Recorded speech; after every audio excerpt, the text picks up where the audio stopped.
Բարձր դատարան իմ գործընկերները թե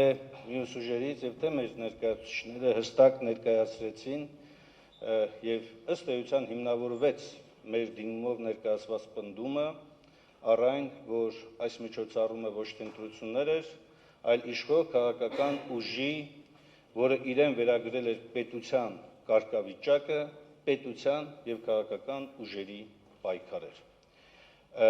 Այս պայքարում ոչ միայն հիմնահատակ ոչնչացվեց Սահմանադրության 3-րդ հոդվածի 3-րդ պարբերությամբ ամրագրված հանրային իշխանությունների մարդու հիմնական իրավունքներով սահմանափակված լինելու սկզբունք նորմը, իդեմս իրավապահ մարմինների, իդեմս ինքնավար մարմինների, որոնք պարտավոր էին եւ պետք է առաջնորդվեին Սահմանադրության գերակայությամբ ու հարգեին մարդու հիմնարար իրավունքներից կարևորագույն քաղաքական իրավունք ընտրելու իրավունքը, այլ նաև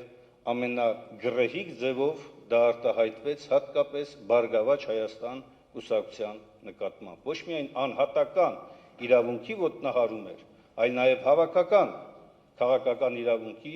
ոտնահարում։ Եվ դա կենտրոնական տրական հանձնաժողովը անթակույց կերպով իր սահմանադրական առաքելությանը հակառակ հրապարակավ ներկայացրեց։ Եվ ի վերջո բարձր դատարան մեր բոլոր փաստարկները,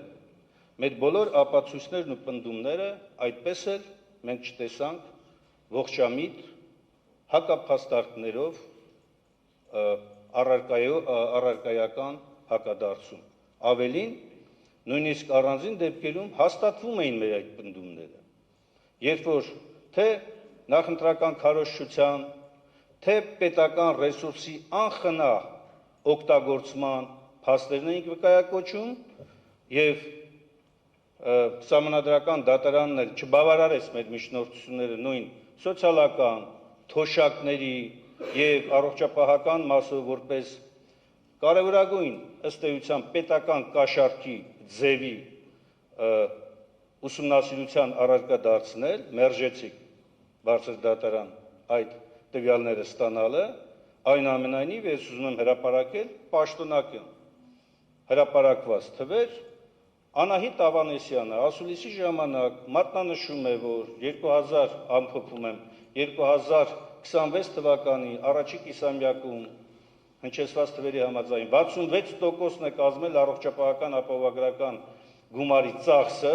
որը պետք է ամբողջ տարվա կտրվածքով իրականացվեր եւ առաջին եռամսյակում այդ թիվը կազմում է 14 միլիարդ դրամ։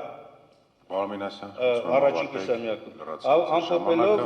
ամփոփելով բարձր դատարան, մենք շարունակում ենք պնդել, որ խախտումները եղել են համակարգված, զանգվածային եւ պարբերական բնույթ ուղղորդված կենտրոնական իշխանության, քաղաքական իշխանության կողմից եւ այս ընտրությունները չեն կարող համարվել լեգիտիմության անհրաժեշտ մակարդակին բավարարող։ Լեգիտիմության դեֆիցիտը թույլ չի տալու այս իշխանությանը եւ հանրությանը հանգիստ մնալու։ Շնորհակալություն, պարոն Մինասյան։